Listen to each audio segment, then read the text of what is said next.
Bienvenidos al taller Introducción al Internet de las Cosas, taller que se realiza como parte del primer Congreso Internacional de Investigación y Desarrollo en Ingeniería Industrial, congreso que es organizado por la Escuela de Ingeniería Industrial de la Facultad de Ingeniería Industrial de la Universidad Nacional Mayor de San Marcos.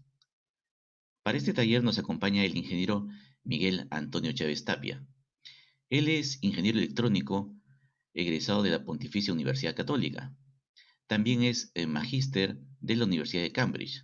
Él es Master of Research in Integrated Photonic and Electronic Systems. Actualmente se encuentra realizando su doctorado en el grupo Embedded Networks and Systems de la Universidad Técnica de Delft. Bien, ingeniero Miguel, le damos el pase y estamos atentos a sus palabras. Listo, buenos días. Ante todo, muchas gracias por la presentación y la invitación de la Escuela Profesional. Ya como ya habían dicho, mi nombre es Miguel Chávez y lo que vengo a presentarles esta vez es un taller introductorio del Internet de las Cosas. Bueno, sin más preámbulo, mejor vayamos de una vez a lo que es el taller, o al contenido de este pequeño taller. Deme un minuto, voy a minimizar mi panel de video. Ok, ahora sí. Bueno, en realidad las cosas, para este taller lo que elegí es una imagen que es algo que ya he visto cuando se busca usualmente Internet de las cosas en Internet, que es, bueno, en Google si buscan van a encontrar una imagen muy similar a esta, ¿no? Que es básicamente que muestra el concepto muy, muy genérico de lo que es Internet de las cosas, que es tratar de conectar distintos, justamente, cosas con el Internet, pero esta conexión en realidad, o este esquema, yo lo considero siempre una super simplificación de lo que en realidad es el Internet de las cosas. Si bien la conexión y la interconexión de estos dispositivos que usamos diariamente con Internet se ha ido alimentando conforme ha ido creciendo la capacidad de las distintas redes para hacer este tipo de conexión. Las conexiones tienen que tener algún significado para nosotros como ingenieros, ¿no? Para tratar de sacarle provecho a este tipo de conexión. Entonces, vamos a tratar de ver a lo largo de este taller. Les voy a ir dando más algunos conceptos y vamos a ir tratando de ir escalando de a pocos. No voy a dar todos los conceptos, digamos, todo el concepto de Internet de las cosas de un solo golpe, sino vamos a ir tratar de ir escalando en algunas cosas, sobre todo en los conceptos y las definiciones, para ir entendiendo lo que vamos a, todo el conjunto de lo que es el Internet de las cosas. Para eso lo que quiero hacer es empezar algo un poco más de repente divertido, digamos. Es como un pequeño ejemplo de cómo sería el Internet de las cosas visto desde ese ángulo del dibujo que hemos visto anteriormente, que es como un video de una serie. The X10s are online. Gentlemen, I am now about to send a signal from this laptop through our local ISP, racing down fiber optic cable at the speed of light to San Francisco, bouncing off a satellite in geosynchronous orbit to Lisbon, Portugal, where the data packets will be handed off to submerged transatlantic cables terminating in Halifax, Nova Scotia, and transferred across the continent via microwave relays back to our ISP and the X10 receiver attached to this lamp. Look at me, look at me. I've got goosebumps. Are we ready on the stereo? Go for stereo.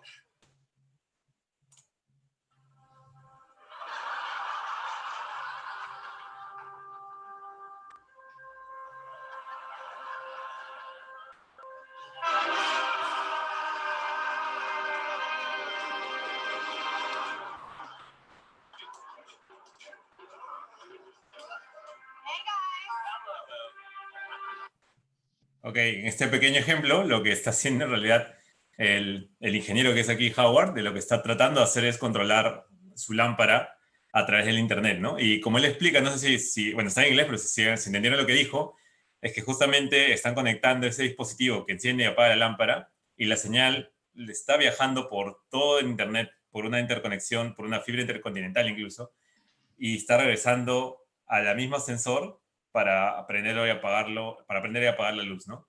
Este concepto, de repente es un ejemplo bastante, es poco útil, tal vez, pero lo que o sea, yo lo pongo usualmente o lo he utilizado en algunas ocasiones para tener en cuenta más que nada lo que es la magnitud de la conexión, ¿no? Que la red o Internet de las cosas implica la interconexión casi global, ¿no?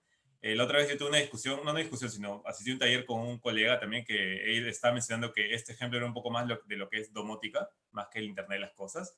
Y tuvimos una pequeña, digamos, una pequeña discusión sobre en qué momento es uno o lo otro. Y justamente en esta charla lo que estoy tratando de hacer es más o menos aclarar en qué momento algo tan simple como aprender a apagar una lámpara se podría volver un poco más complejo y que se vuelva ya algo como algo que podría entrar dentro del concepto de Internet de las cosas, ¿no?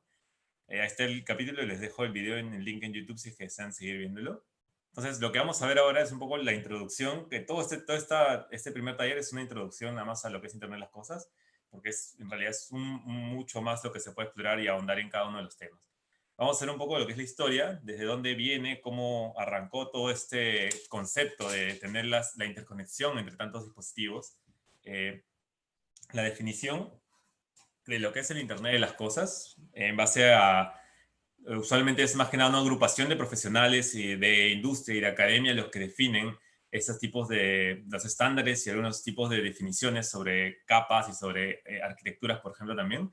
Y justamente lo que vamos a ver después, al final, es la arquitectura del Internet de las cosas. Y arquitectura, entiéndanlo, más que nada, yo lo exploro como la arquitectura de dispositivos de red. Y luego, al final, también les voy a hablar un poco de lo que es digamos, la arquitectura de lo que es el business case o como un business case o cómo se ve en términos de negocios o del valor agregado que le daría el Internet de las cosas, con un par de ejemplos que se puede incluso explayar a otros ejemplos un poco más, o se pueden expandir a ejemplos un poco más complejos, ¿no? Yo pongo un par de ejemplos que son un poco más simples, pero sí son, me parece que son bastante importantes, ¿no? Por eso los he colocado. Bueno, en la historia de definición, lo que vamos a ver es que la primera vez que se utilizó el término IoT, o lo que es en inglés Internet de las Cosas, fue en una charla, pero una reunión que tuvo el señor Kevin Ashton, que fue un directivo de AutoID, que en una reunión que tuvo haciendo una demo para Procter & Gamble en el año 99. Lo que estaba tratando de mostrar él en esta demo es justamente el uso de las tecnologías RFID, no sé si las conocen, que es identificación por radiofrecuencia, para el área de supply chain, ¿no? Este concepto es bastante, bueno, ahora es bastante más elaborado, pero si quieren entender un poco el principio básico de funcionamiento, el RFID funciona como tiene un emisor y un receptor, ¿no? Y el emisor lo que hace es emite una onda de radio pura, digamos, sin modular. Imagínense, si han llevado los cursos de matemáticas, un seno, un coseno, una onda sinusoidal de radio. La recibe el RF, el TAC, que es un pequeño dispositivo de unos centímetros, digamos 10 por 10, por ejemplo. Y lo que hace es refleja esa onda de radio. Pero al momento de reflejarla nuevamente hacia el emisor, que también tiene un lector, cuando la refleja el lector, lo que hace realmente no está reflejando la onda tal cual, sino le añade algunas modificaciones. Lo más simple que hace es prender y apagar esa onda de radio. Entonces, en esa forma de prender y apagar esa onda de radio, está embebiendo una imagen, unos datos en esa onda de radio. Y eso es lo que se conoce como el ID, ¿no? Entonces, él lo que estaba tratando de mostrar era, para usarlo en supply chain, es como que yo tengo mi almacén o tengo algún tipo de una serie de elementos que yo quiero identificar, y lo que yo puedo hacer es identificarlos mucho más rápido que estar identificándolos manualmente o ir intentando leerlos, ¿no? Entonces, un poco es aquí es donde empezó todo esto todo el concepto, más que nada, de Internet de las Cosas, que es transmitir información de un dispositivo hacia otro lugar donde la información me sea más relevante, donde yo la necesite de una forma más rápida, porque ya ese dispositivo tiene alguna forma de interconexión. Esto es lo primero que se hizo, de repente lo más básico, y de repente yo consideraría que tal vez ha evolucionado tanto el término IoT o Internet de las Cosas, que ya no de repente calzaría tanto dentro de del concepto que se tiene actualmente de IoT. Vamos a evaluarlo eso a lo largo de la presentación. Y otras cosas que quería mencionar como parte de la historia es un poco los hitos que se tienen aquí en el IoT, que es cómo ha ido evolucionando todo esto, o qué cosas han ido habilitando que se haya podido dar todo este boom de dispositivos que tenemos conectados. Obviamente lo primero que se hace siempre con cualquier transmisión inalámbrica es lo que se menciona son las primeras transmisiones con ondas electromagnéticas, que ya datan desde 1832, por ejemplo. Luego viene lo que ya algo que es más interesante, que es la transmisión, pero ya un mensaje codificado, algo que yo nomás pueda descifrar, ¿no? Eso ya también se data de 8 años, perdón, 12 años después de esa primera transmisión. Y lo que viene después básicamente es lo que he resumido como un desarrollo del Internet. Como imagino, si ustedes han leído sobre Internet, el Internet empezó como un proyecto más de defensa de Estados Unidos y evolucionó en algo que se llama ARPANET. Y conforme eso se fueron desarrollando ya otras cosas porque la industria y la misma academia empezó a definir ya un estándar, el TCP/IP, cómo se van a transmitir, se va a hacer por paquetes, se va a hacer cómo se va a hacer las transmisiones entre dispositivos mediante una red, ¿no? Y se fueron habilitando ya servicios como el DNS o la World Wide Web, ¿no? Para transmisión de páginas e información ya estructurada de una forma para que cuando pase de una máquina a otra, yo lo recibo en mi pantalla y no vea ceros y unos o A, B, C, D, letritas, sino vea ya una página ya con un formato, con un formato de distintos estándares para que ya yo la pueda recibir y pueda simplemente interpretar la información que ya tengo. Y el DNS que me sirve para que yo no tenga que memorizarme las direcciones, simplemente es un traductor de direcciones, ¿no? Esas son cosas que han ido avanzando para el IoT. Y entre otros de los hitos que podría mencionarles es que el primer dispositivo que se entiende como el primer dispositivo de IoT se presentó justamente en una conferencia que se llama Interop, que fue un tostador que se podía controlar por internet. Como les digo, yo creo que algunos de estos dispositivos, que es parecido al ejemplo de Big Bang Theory, ya no calza tal vez dentro de todo el término de IoT necesariamente. Vamos a ver por qué.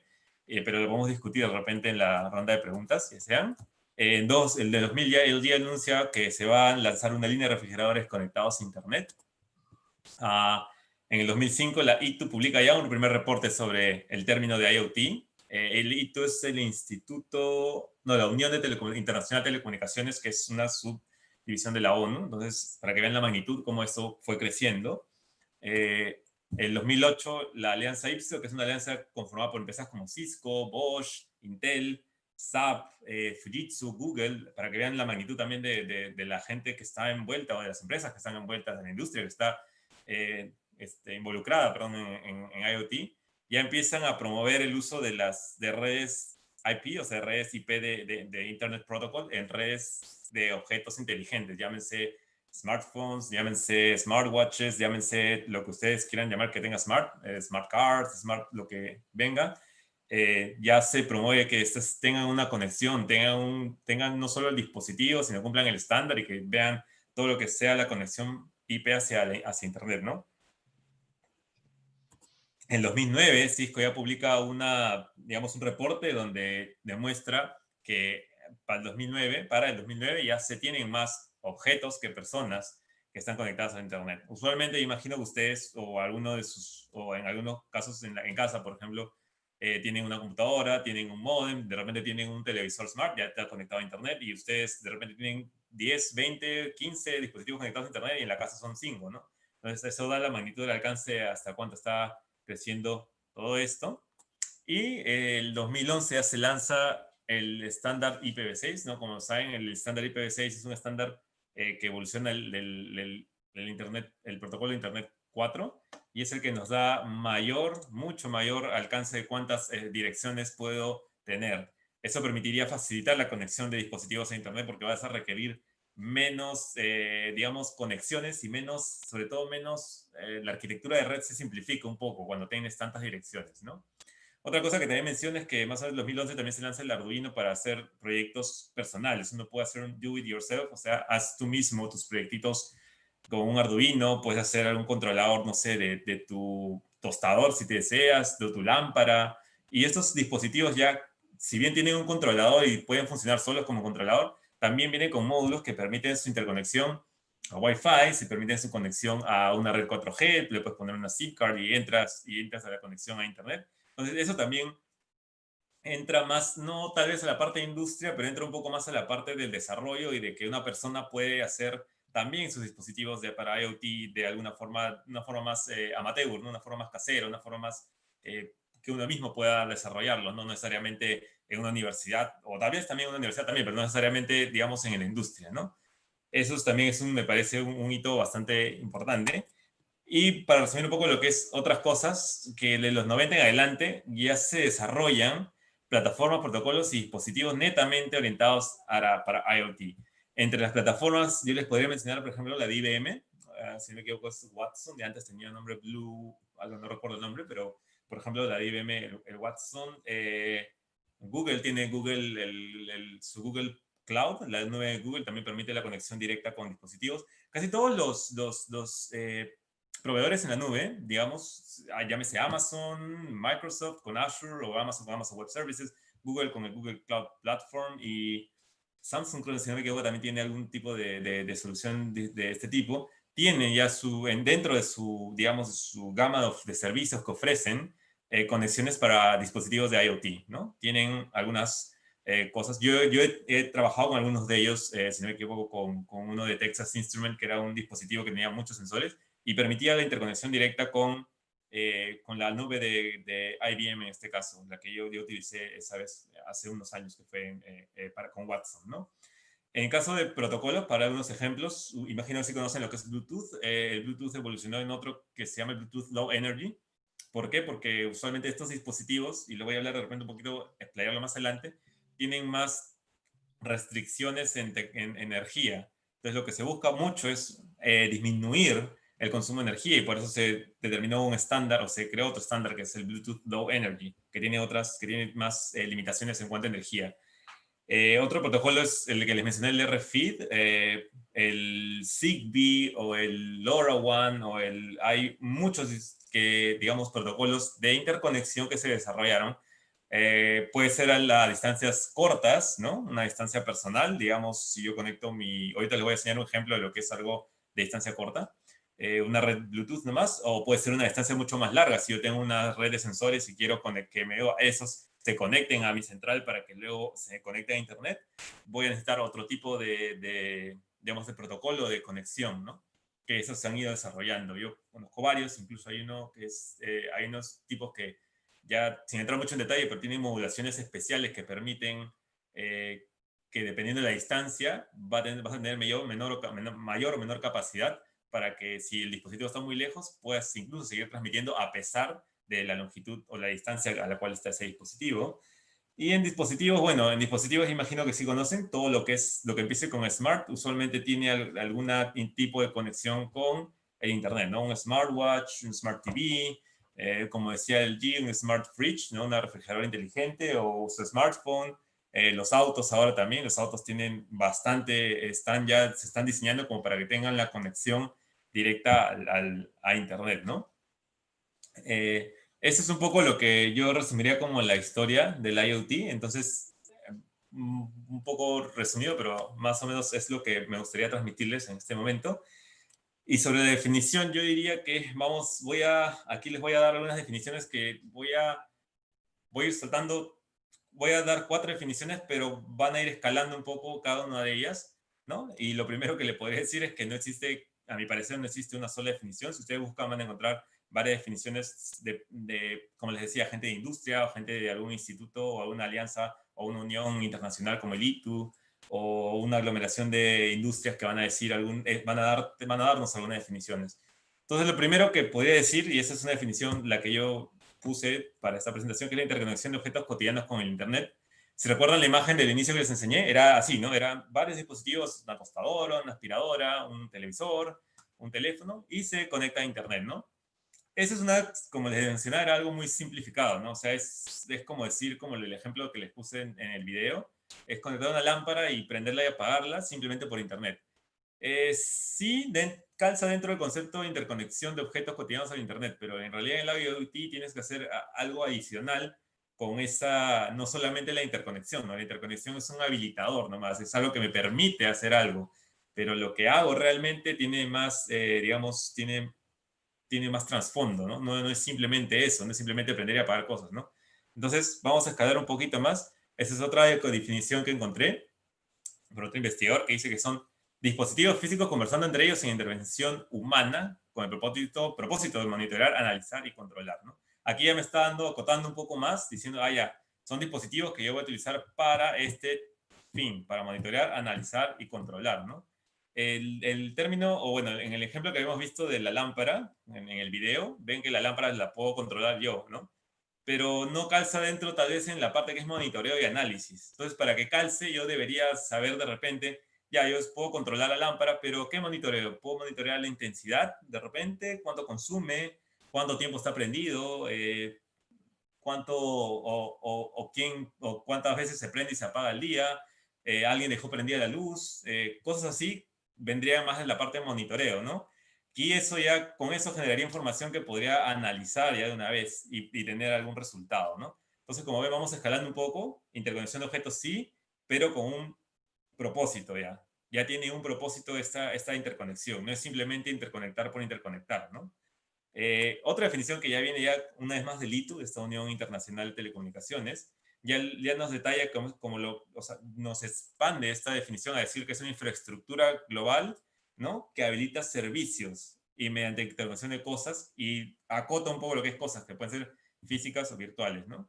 Basadas en tecnologías de información y comunicaciones. Entonces, ya en el ITU, si se dan cuenta, ya nos está dando un poco más, ¿no? Si bien yo en la primera y en la segunda dice la palabra interconexión, ¿no? Está por ahí embebida la palabra interconexión, porque ya digo interconexión y la otra definición dice conversando, ya en el ITU define lo que es una infraestructura, o sea, no es solamente la interconexión, sino cómo se conecta esa infraestructura, o sea, no simplemente yo tengo mi lámpara y la voy a conectar. Howard, por ejemplo, en el ejemplo de Big Bang Theory, pone un aparato y la conecta al internet mediante su laptop. En cambio, aquí ya se ve una infraestructura y dice, ya, voy a tener una cierta arquitectura, voy a tener ciertas formas, vamos a ver y vamos a ir viendo cuando veamos la parte de arquitectura que sí, efectivamente va a haber una forma de interconectar esos distintos objetos con el internet, y no solo con el internet, sino que también qué vamos a hacer con esos objetos, con esa información de esos objetos, como les mencionaba en la definición número 2. Y ya en la definición que les estoy dando, al final es esta, que es la que da Cisco, que me parece también bastante completa, que ya lo define como un movimiento industrial, ¿no? Pero aglomera personas, procesos, datos y cosas. Y lo que me interesa de esto es que dice, logrando interconexiones de red más relevantes y valiosas que antes, ¿no? Aquí lo que rescato de esto es que usa la palabra procesos y datos, ¿no? O sea, ya está definiendo que la interconexión no solamente me va a permitir interconectar para controlar y para, digamos, monitorear, sino que va a producir un dato, y ese dato o ese proceso que extrae un dato, extrae una información, ya se convierte en un dato que me va a servir para algo, porque dice interconexión relevante y valiosa. Entonces, ese dato ya me va a servir para generar algo, ¿no? Entonces, yo más o menos lo que quería englobar en estas 4 definiciones es que, si bien se puede empezar como algo tan simple como interconexión cotidiana, yo debería llegar a un punto en donde ya digo, ya, estos objetos los interconecto, pero yo de esa interconexión debo obtener algo, ¿no? Debo obtener algún tipo de dato, algún tipo de información que la voy a procesar y que voy a convertirla después en información relevante. Eso lo vamos a ver un poquito cuando les explique lo que es la arquitectura. Y aquí lo que vengo es la pregunta, ¿qué son las cosas, no? ¿Qué son cosas? Ahí en la definición del ITU ya me dice cosas físicas y virtuales, ¿no? Pero vamos a ver un poco qué son qué es lo que son cosas en los ejemplos que les quiero dar, ¿no? El ejemplo que voy a darles son 2 ejemplos y son un poco distintos tal vez, pero yo creo que son bastante válidos y espero que sean relevantes para ustedes. El primero es de una persona que imagino que ustedes ya conocen todo el sistema de la venta de los smartwatch y de cualquier smartphone, ¿no? Los corredores tienen usualmente su smartwatch, se compra usualmente una banda que se la pone en el brazo donde pueden colgar y pueden colocar su celular. Pero además de eso, también pueden tener un smartwatch, ¿no? El smartwatch tiene una serie de sensores que permiten obtener otro tipo de información al que el celular de repente no tiene capacidad de obtener porque no tiene los sensores adecuados. Si ya tengo estos 2 dispositivos, por ejemplo, de que yo puedo tener entonces una red Bluetooth, y ahí es donde les menciono lo que es la interconexión, es una conexión corta, una conexión de algunos metros nomás, es ni siquiera unos metros, de repente menos de 1 metro, entre un dispositivo y el otro. Entonces ya tengo un tipo de interconexión ya. El teléfono se conecta al smartwatch y puede recopilar datos del smartwatch, ¿no? Lo que va a tener el teléfono de repente en este ejemplo es que tiene una interconexión 4G y esa interconexión 4G permite entonces que la información viaje del smartwatch que está capturando algún tipo de dato, va a viajar al teléfono y después el teléfono va a transmitirla mediante 4G. ¿A dónde? A una estación base, a una estación de radio, por ejemplo, Movistar, Claro, no sé, otro operador de Vitel, lo que encuentren. Y esa información va a ser transmitida y va a llegar finalmente al Internet, ¿no?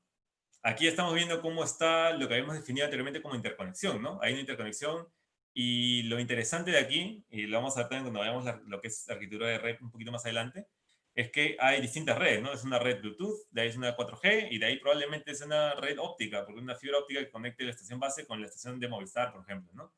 Entonces hay distintos tipos de interconexiones. Pero viéndolo ahora desde la forma un poco más abstracta, ¿qué información yo tengo, no? Yo puedo obtener posicionamiento del teléfono y puedo obtener ritmo cardíaco de repente o mi temperatura o algún otro factor del smartwatch, ¿no? Ahora, aquí ¿qué va a pasar? Esa información yo la necesito, no la necesito, la quiero, no la quiero. Entonces ahí es donde viene un poco ya los niveles un poco superior, ¿no? Cuando les explico un poco más lo que es arquitectura, les voy a explicar un poco, pero adelantándome también un poquito, puedo decir, estos son datos que yo tengo, ¿no? Pero esos datos me sirven, no me sirven, cómo los presento, cómo los voy a ver, dónde se guardan, se almacenan, cuando quiero verlo. Entonces, lo que yo voy a tener, por ejemplo, en términos genéricos, puedo tener mi posición, sí, pero lo que puede hacer el programa ya del IoT, digamos, una aplicación de IoT es hacer un mapa, y eso es lo que hacen usualmente, hacer el mapa de dónde yo he estado todo el momento y hacer después una ruta de todo lo que yo he recorrido y hacer un cálculo de cuántos kilómetros he recorrido, cuánto ha sido el ritmo al cual he corrido, puede sacar datos de mi estado de salud o de mi ritmo cardíaco, ¿no? Entonces son datos ya que uno le va dando valor porque se han ido procesando, ¿no? Y eso vamos a verlo un poquito más adelante en la arquitectura. Este es un ejemplo bastante básico. Y aquí les voy a mostrar otro ejemplo que es distinto. Yo tengo, por ejemplo, una ambulancia y estamos con una emergencia y tiene que ir de un lugar A a un lugar B. Entonces, el dato que yo tengo simplemente es la posición. Puede ser que yo tenga algún celular o tenga algún dispositivo GPS en la ambulancia y tiene una interconexión, digamos, por internet. Yo podría confiar en la habilidad del chofer de la ambulancia, sí, pero en lo que no puedo confiar de repente es en lo que pueda o no pueda controlar él, que es el tráfico mismo, ¿no? Por más que conozca bien las rutas, de repente hay un accidente o hay otra cosa, algún imprevisto que hace que la ruta que él conoce usualmente o la que él cree que es la más rápida pueda o no pueda estar aperturada, ¿no? Está abierta o descongestionada. Entonces lo que podría pasar es que esa información de mi ubicación, y no solo mi ubicación, sino la ubicación de mi destino también, a donde yo quiero ir, puede ir a un servidor de Internet, o bueno, a una interconexión a Internet, y pueda llegar a los servidores de repente de alguna municipalidad o algún lugar digamos, del gobierno, de transporte, bueno, a una autoridad de transporte, imagino, del gobierno, y si yo tuviese un algoritmo o alguna aplicación de IoT que me permita generar una ruta que sea la ruta más óptima, esa ruta se la puedo devolver al chofer y decirle, sigue esta ruta. Y eso es lo que usualmente hace de repente el Waze, ¿no? Lo que les podría decir. Y dices, mira, pero Waze hace eso. Sí, pero yo qué podría hacer, darle un poco más de valor. Es decir, ok, si yo tuviese un Smart Street, o sea, un Smart Street Light, que sería un semáforo Smart, yo podría en esa ruta hacer que la ambulancia siempre tenga luz verde y así podría llegar rápidamente al destino, ¿no? Entonces, esa es otra forma de hacer que yo podría aplicar algún tipo de información que captura alguno de mis sensores y esa información llega hasta el Internet, ¿no? Es una cosa, la ambulancia es una cosa, el GPS es una cosa, envía información hacia el Internet y en el Internet ya se procesa, le doy valor, la analizo, se monitorea y de ahí se actúa sobre algún otro dispositivo, ¿no? En este caso, la luz del semáforo, ¿no? Yo esos son algunos ejemplos que les quería, dos ejemplos muy cortos que les quería mencionar sobre lo que es el IoT. Ahora continuando un poco con la definición, ya te he explicado un poco, pero no les he dicho exactamente qué son las cosas. Entonces, hay otra asociación que es el Engineering Internet Engineering Task Force, así es, perdón.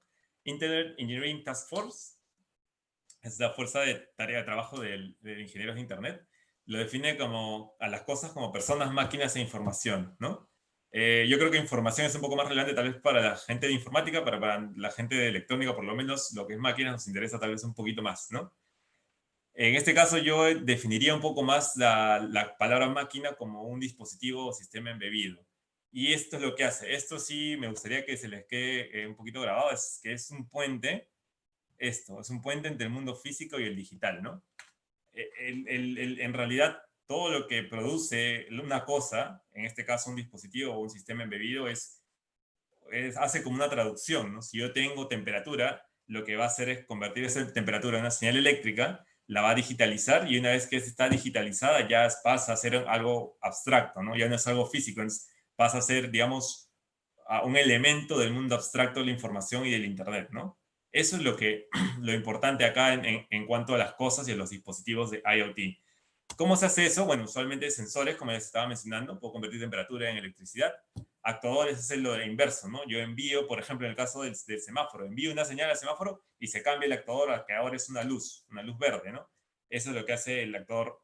Y necesito procesamiento porque estos dispositivos no pueden funcionar solos, usualmente. Necesito, por ejemplo, si yo despliego unos sensores de temperatura, necesito controlar esos dispositivos, encenderlos, apagarlos, transmitir nuevamente esa información. Entonces, por ejemplo, la parte que es de transmisión no la puede hacer el sensor solo. El sensor solo convierte la señal en electricidad. Entonces necesito un procesador que haga que eso se convierta en información, en ceros y unos, de repente en bits, y de ahí se transfieran mediante un enlace de repente inalámbrico hacia el Internet propio, ¿no?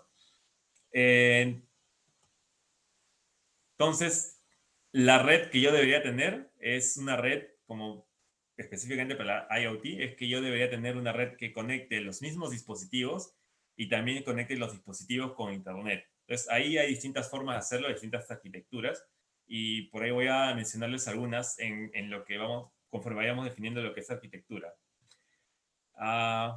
Lo que me va a dar eso, entonces voy a tener dispositivos de red, ¿no? Dispositivos de red que me van a permitir interconectar todos los dispositivos entre ellos y también que tengan una salida hacia un Internet, lo que usualmente se conoce en términos de telecomunicaciones como un gateway. Y vamos a tener algo que se llama arquitectura de red, ¿no? Eso también lo voy a mencionar más adelante, voy a desarrollarlo un poquito más.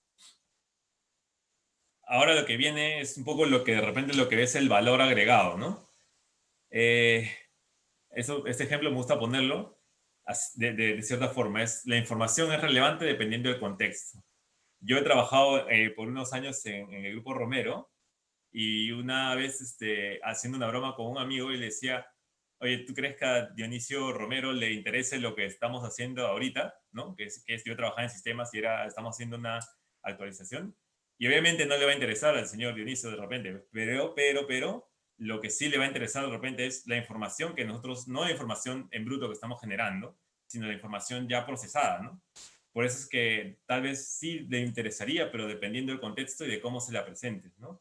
Entonces, justamente eso es lo importante de todo esto. Los sensores y todos estos dispositivos me van a producir cantidad inmensa de información, pero yo no voy a tener tiempo de leer toda esa información que producen los sensores y todos los dispositivos. Yo necesito ya traducirlas y darle algún sentido a esa información. Y ahí es donde entran ya lo que es un poco los algoritmos de, por ejemplo, machine learning, inteligencia artificial, ciencia de datos, donde lo que va a pasar es que yo para alimentar esos algoritmos y esas aplicaciones voy a necesitar bastante información, ¿no?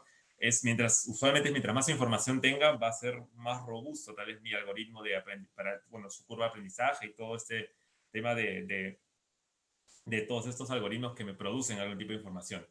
Entonces, estos van a necesitar grandes cantidades de información. ¿Y de dónde viene esa información? Puede venir, por ejemplo, de los dispositivos de IoT.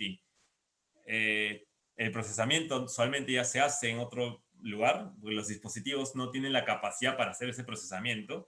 Para un machine learning, para una red neuronal, yo necesito bastante procesamiento. Por eso usualmente estos algoritmos se ejecutan en la computación en la nube, ¿no?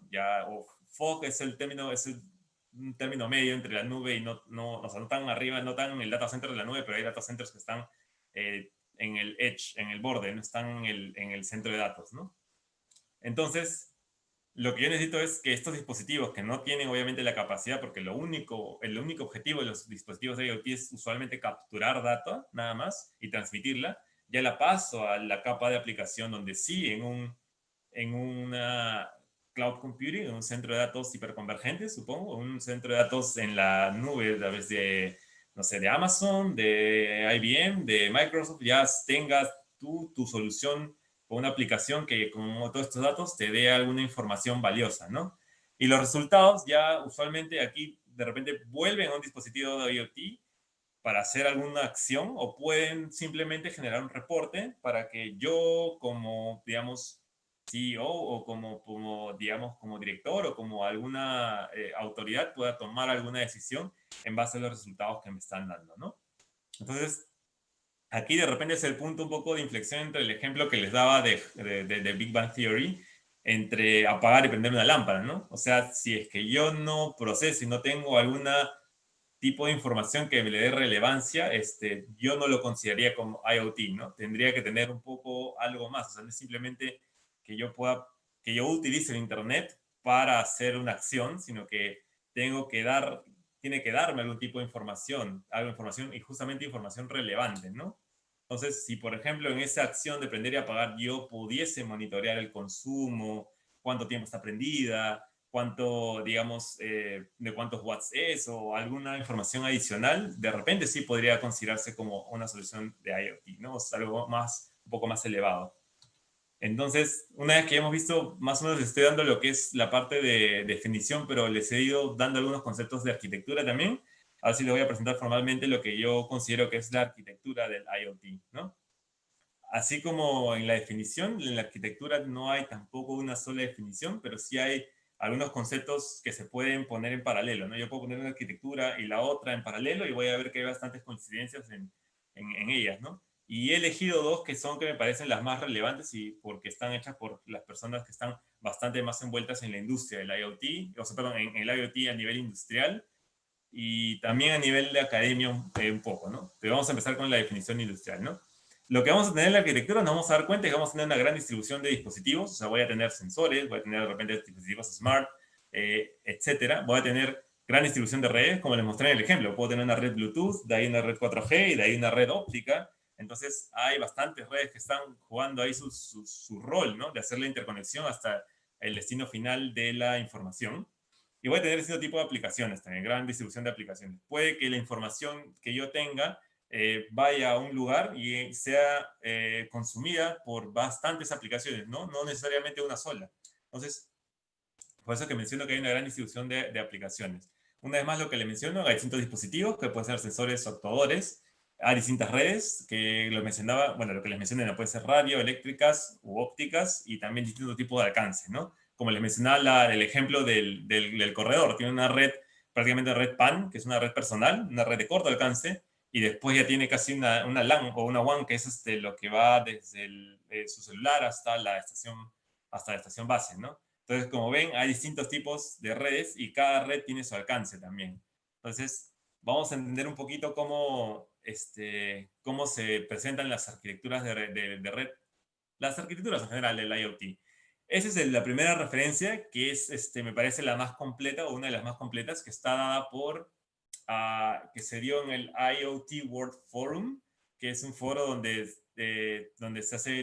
participan personas como los CTO, los Chief Technology Officers de Cisco, IBM e Intel, por ejemplo. Y esta presentación que le hicieron, que si la pueden ver que está ahí el enlace también, la hicieron estas tres personas, los CTOs de esas tres empresas, ¿no?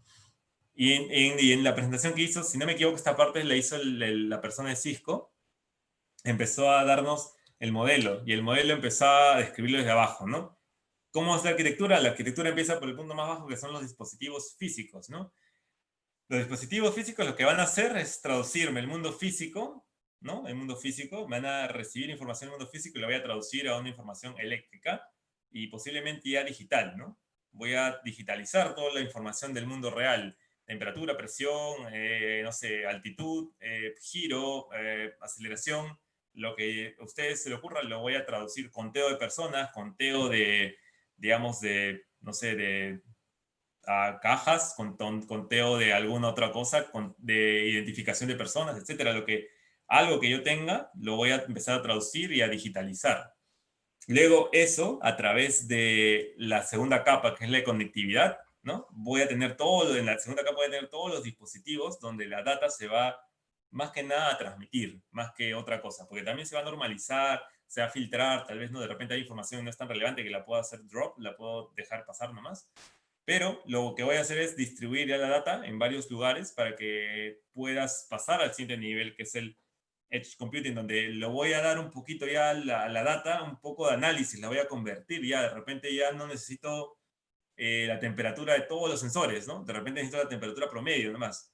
Necesito, no sé, la cantidad de personas, sí, más o menos en una hora cuántas personas había, entonces de ahí ya le voy dando algunas transformación, de repente como que le estoy dando un poco de análisis para que luego pase al siguiente nivel, que ya es la acumulación. Es básicamente donde yo voy a dejar la información.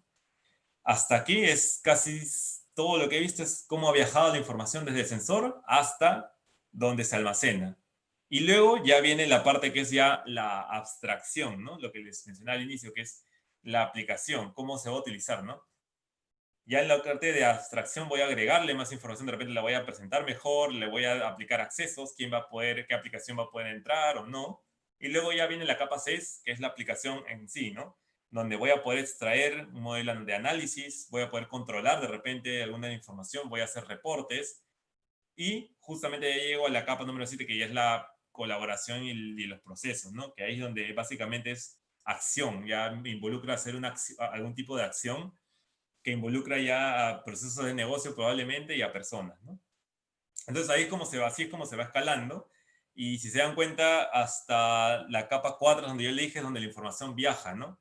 Que se entiende en términos de tecnología como la Operations Technology, que es más, digamos, que está basado más en eventos, en transmisión, data en movimiento y en tiempo real, ¿no? Y el otro ya es el IT, que es la parte de la capa 5 hacia arriba, que es donde la data ya está en un estado almacenado, ya no se mueve, la consulto, la puedo transformar, pero ya no está en movimiento, digamos que ya no está viajando a través de toda esta trama que ha hecho desde que era una información física hasta una digital, ¿no?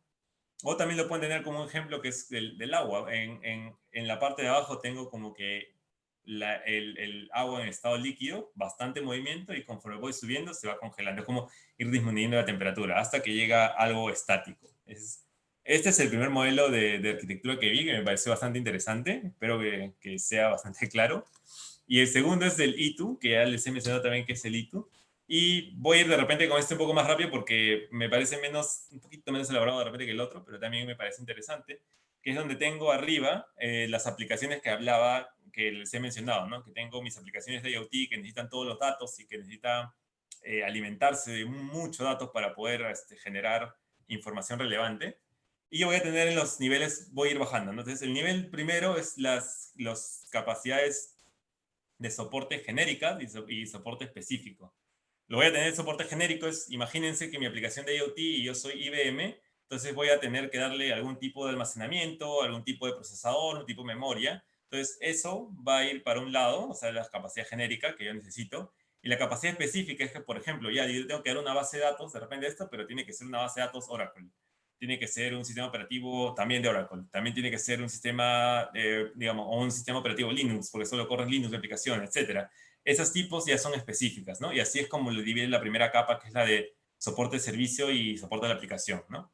De luego viene la parte de la capa de red, que estaba hablando, como les mencionaba, que viene toda la gama de redes que pueda haber, y ellos lo dividen en dos capas, la capa de networking y la capa de transporte, ¿no? La capa de transporte, que es la más fácil de entender, diría yo, que es la que se dedica simplemente a hacer la conexión, ¿no? Es una interconexión entre punto A y punto B. ¿Cómo se conecta esto para que la aplicación y el servicio de soporte de la aplicación pueda tener acceso a la información que yo deseo?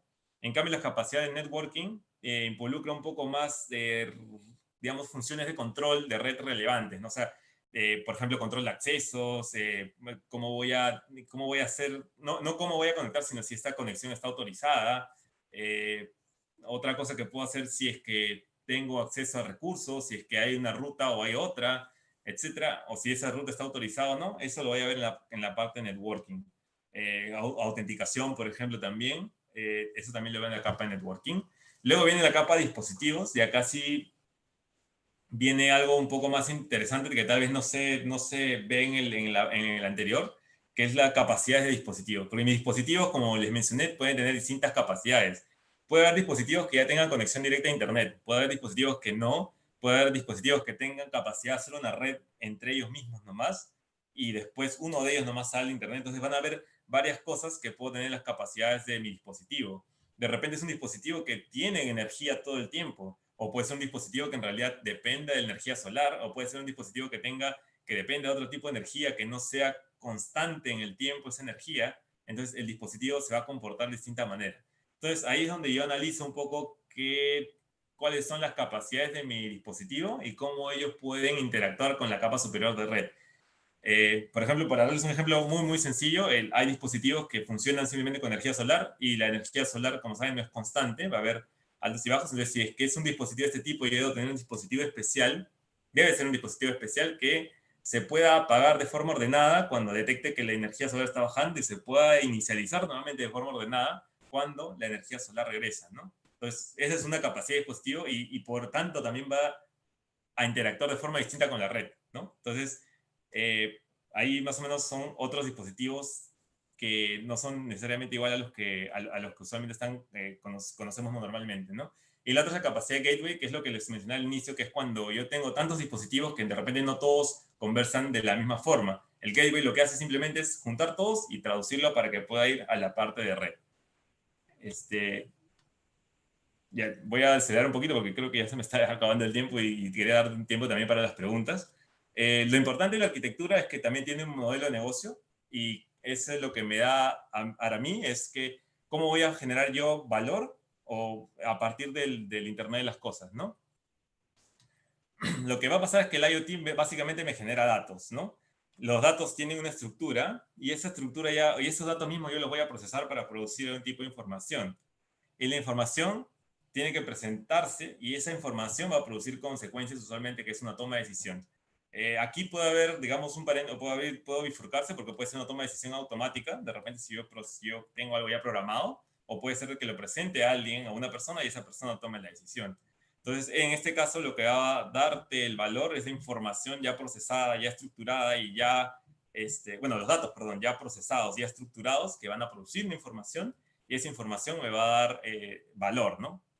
Y como decía, la información es poder, y pues un gran poder conlleva una gran responsabilidad, ¿no? Entonces, un ejemplo bien simple es que es el bucle de valor del IoT, que lo he tomado de Deloitte, del University Press de Deloitte.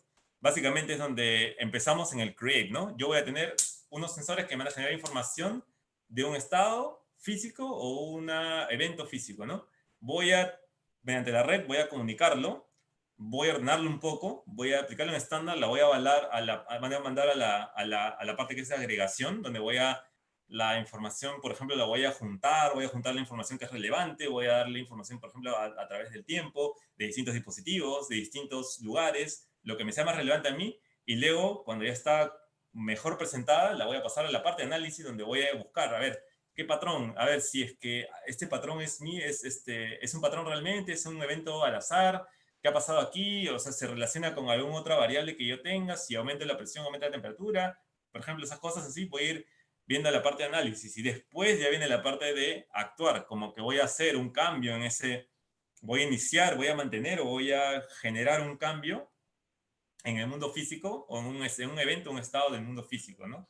Entonces, así más o menos es el bucle de valor, ¿no? Eso es eso es importante, porque usualmente a veces, como nosotros como ingenieros, nos cuesta un poco, bueno, por lo menos a mí, perdón, si a título personal, me cuesta un poco analizar lo que es bucle de valor. O sea, tienes que tener también en cuenta cómo se mueven el valor de lo que tú haces, de la información que tú generas, ¿no? Entonces, es importante para la parte de IoT, es como que generas bastante información, pero tienes que saber presentarla, analizarla, para poder generar información que realmente sea relevante, ¿no? Lo último que les quería presentar, simplemente ya para terminar, son algunas aplicaciones que puede ser para dispositivos caseros, para transporte, movilidad, para salud, infraestructura y ciudades, ¿no? Ahí hay varios ejemplos. Por ejemplo, de repente el que me parece más interesante tal vez es el de salud, porque puede hacerse monitoreo de cuidado de pacientes que están en recuperación, ahora que estamos con el tema de COVID, o monitoreo de pacientes. Acá, por ejemplo, yo, no sé, les dije, estoy en Europa, y en Europa hay mucha gente mayor que vive sola, entonces se puede hacer algún tipo de dispositivos, digamos un smartwatch, una cámara en su casa, donde se puede analizar los patrones de movimiento de la persona anciana y determinar si es que sus patrones de movimiento son normales, hoy día está más decaído, hoy día está más activo, o si es un patrón normal a lo largo del mes, cómo va, cómo se desempeña su, digamos, estado físico, cuál es su estado físico básicamente, mediante estos parámetros, y yo lo puedo analizar y sacar información que sea más relevante. Hay industria de comida, hay industria en infraestructura de ciudad, por ejemplo, para lo que es alto voltaje, seguridad, iluminación, etcétera, transporte, como les había dicho, tránsito, otras cosas. Y este es un ejemplo que sí, no lo voy a explicar porque creo que ya me estoy pasando el tiempo, ya me pasé el tiempo, perdón, pero básicamente lo que quiere decir es que cómo se pueden utilizar tags para identificar en un paquete de carne y hacer el tracking hasta desde la vaca. Con el paquete puedo hacer un tracking de hasta cuál fue la vaca que me dio esta carne. Y por ejemplo, en el ejemplo que ponen aquí en el último punto, dicen de que se dieron cuenta que esta vaca estaba infectada con un virus y por tanto se pudo hacer el tracking hasta los paquetes finales para que el consumidor final no los consuma, ¿no? Espero no haberme pasado mucho el tiempo y que haya tiempo para las preguntas, pero eso sería mi presentación. Les agradezco mucho. Si tienen alguna pregunta, yo estoy aquí dispuesto para cualquier duda. Gracias, Miguel. Excelente exposición. Eh, Ahorita vendemos con las preguntas y quería recordar a nuestros participantes que esta charla se realizó como antelación al primer Congreso Internacional de Investigación y Desarrollo en Ingeniería Industrial. Este congreso se realizará el 1, 2 y 3 de septiembre. Toda la información la pueden encontrar en la página de la universidad. Los invitamos a inscribirse y participar en el congreso. Em, Miguel, excelente tu exposición. Quiero aprovechar para hacerte unas preguntitas. Bueno, la primera un poco técnica. Tú que manejas estos temas, ¿cuál es la diferencia entre Bluetooth y Wi-Fi en términos de velocidad, en términos de conexión de dispositivos? ¿No? ¿Por qué usamos Bluetooth en la casa normalmente, ¿no? Por ejemplo, conectados auriculares.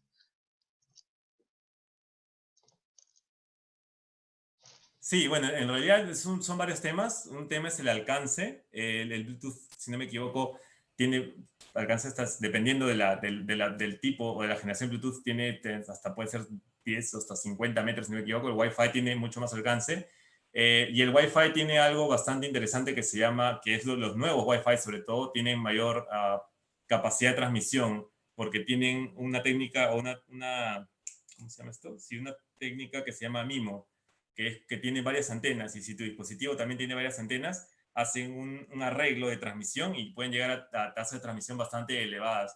Creo que si no usas MIMO va más o menos a 54 megabits por segundo, y en Bluetooth no llegas a megas, creo que llegas a kilobits, ¿no? Dependiendo mucho también de la potencia, sobre todo, sí. Pero Bluetooth, sobre todo el BLE, que es Bluetooth Low Energy, es mucho más limitado en energía, y por eso se permite utilizar más en dispositivos con energía restringida, ¿no?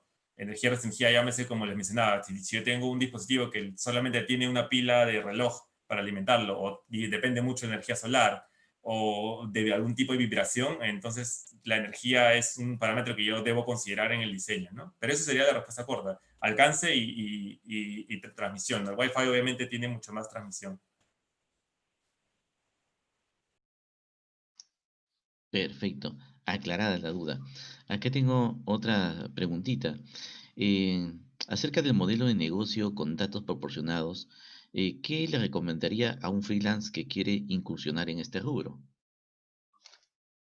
En realidad, lo que recomendaría es que, bueno, la verdad es que yo no soy especialista en la parte del negocio, pero lo que sí le podría decir es que debería analizar bien qué nicho del mercado está atacando, porque dependiendo de eso va a necesitar un dispositivo, o sea, el coste del dispositivo y el coste del desarrollo va a ser muy dependiente de lo que quiera hacer, ¿no? Lo que quiera, por ejemplo, medir en términos de la parte del dispositivo. Cuando subes un poco a las capas, si eres freelancer, si no me equivoco, Amazon y no estoy seguro si Microsoft también te ofrecen como que pruebas, o sea, digamos que una licencia trial, o sea, una licencia de prueba para que puedas tener servidores en la red eh, por un año, si no me equivoco, que es gratis. Lo que yo haría, tal vez, sería buscar otros freelancers y hacer como un hub donde compremos un espacio más grande, más potente y dividamos el costo entre varios. Eso me parecería lo más interesante. Pero de repente hay empresas que ya hacen eso. No estoy seguro si en Perú hay empresas que hagan ya, digamos, te hagan toda la solución de IoT, o sea, a nivel de aplicación, ¿no? Ah, eso es lo que podría sugerir, nada más. Perfecto. Acá tengo otra preguntita que dice, ¿qué protocolo de red y microcontrolador recomiendas para enviar y recepcionar datos en un proyecto DIY? Y ahí te pido una aclaración. No sé qué cosa es un proyecto DIY. ¿A qué se refiere con eso? Sí, es un proyecto do it yourself. Ah, yo diría que, o sea, mira, de lo que yo he visto acá, utilizan bastante los Arduinos y los Raspberry. Serían los principales. Creo que son los también uno de los más baratos, creo. Me da la impresión. Sería lo principal para estos tipos. Y si se consiguen, no es tan difícil de conseguir, creo. Bueno, ahora no sé cómo están funcionando las importaciones a Perú desde China, pero yo sí he podido conseguir algunos dispositivos y bueno, en la universidad donde estoy ahorita usualmente trabajan con Arduinos, que tienen, o sea, tienen sus limitaciones, pero son bastante maleables, son bastante fáciles de implementar y de trabajar. Y en cuanto a protocolo, va a depender mucho es que va a depender mucho de la solución que se quiere implementar, sobre todo a nivel de alcance. Si tú quieres algo que es corto, yo recomendaría nada más Bluetooth o Bluetooth Low Energy. eh, Perdón, y si tienes un poco de limitación de energía, pero si tú, por ejemplo, si tú quieres hacerlo algo en tu casa y ya tienes un router que cubre toda tu casa y no tienes la necesidad de hacer algo más, yo diría que también hasta por Wi-Fi, si no me equivoco, el Arduino tiene un módulo también para recibir Wi-Fi. No estoy muy seguro de eso porque no lo he utilizado, porque en la universidad utilizamos creo que el módulo de radio, más el radio para radio celular. Pero si ya tienes o sea, por ejemplo, si quieres hacer un dispositivo muy simple y quieres nada más conectarlo en tu router, me parece que sería lo más simple. Ujú. Ahora, bueno, eso sí es que quieres hacer algo con un dispositivo tipo Arduino.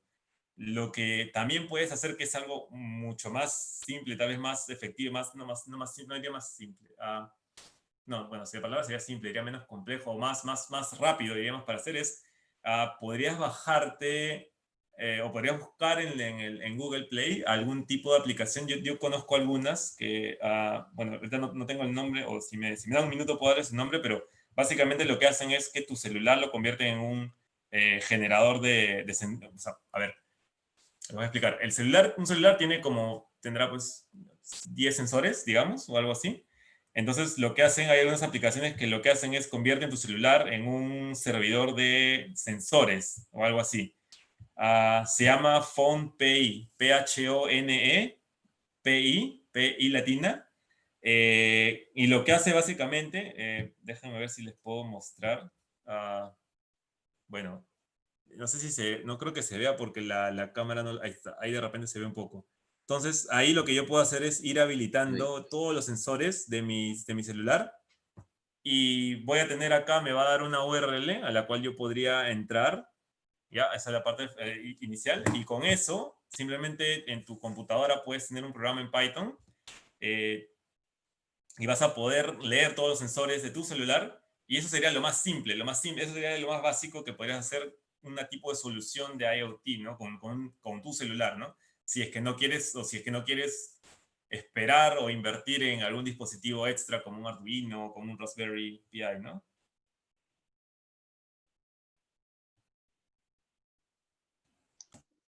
Perfecto. Gracias, Miguel, por tu participación. Recordarles a nuestros participantes de que Miguel va a estar también con nosotros en el Congreso, dando su exposición magistral. Así es que asistan para poder escuchar nuevamente sus comentarios. Muy bien. Entonces, Miguel, agradeciéndote nuevamente por tu participación y tu claridad en tu exposición, nos despedimos y esperamos pues encontrarnos ya en el Congreso. ¿Sí? Sí, Y muchas gracias, gracias, más bien. perfecto. Y gracias a todos por su participación. Nos vemos. Hasta la vista.